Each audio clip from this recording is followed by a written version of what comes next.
My name is Gabrielle Querrard, and you're watching Yellow Cedar.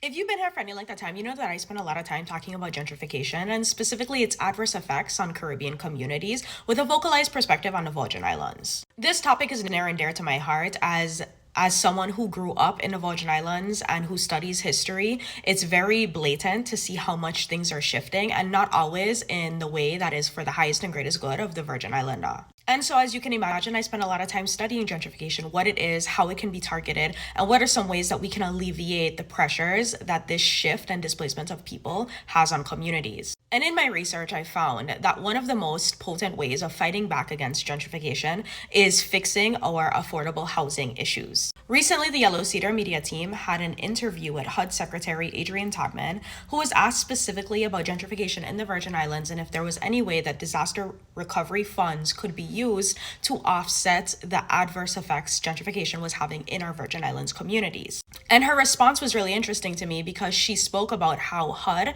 and disaster relief funds in and of themselves could be used in creative ways to create more housing for people. And not just any housing, but affordable housing options. Later on in the conversation, they spoke about what affordable housing could look like and how the use of prefab homes and modular housing could be used to supplement the shortage of housing we have in the community at a fraction of the cost. Now, anyone who's been paying attention in the last 5 years, we know that there has been massive price hikes in the construction industry. For example, if you want to get a truck of cement, it's $3,000 for just one truck.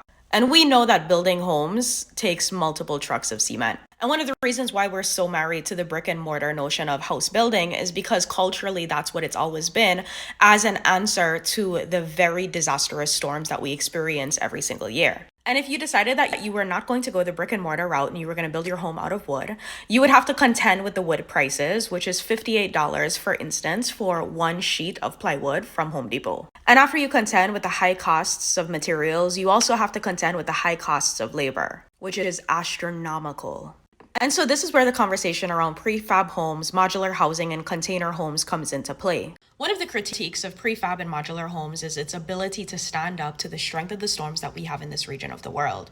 And due to the evolution of science and engineering, we've seen an increase in the strength of these type of homes in the recent years. Another benefit to this type of housing is that it could be made in the fraction of the cost as well as much quickly than a traditional brick and mortar home. And one of the amazing things that Todman spoke about was the fact that there are creative ways that you can shape HUD and disaster relief funding to support that if someone has been renting for a long period of time and they show that they have the capacity to pay their rent on time monthly, that they could eventually own the home that they're living in, which is how we transition a community of renters to homeowners. And it's one of the many ways that we can fight back against the gentrification that's happening in our communities. I say all of this to say that I think when we talk about disaster relief funds, we think about the building of schools and we think about much needed infrastructure like hospitals and roads. But I also think that as we grapple with gentrification, looking at the disaster relief funds as an opportunity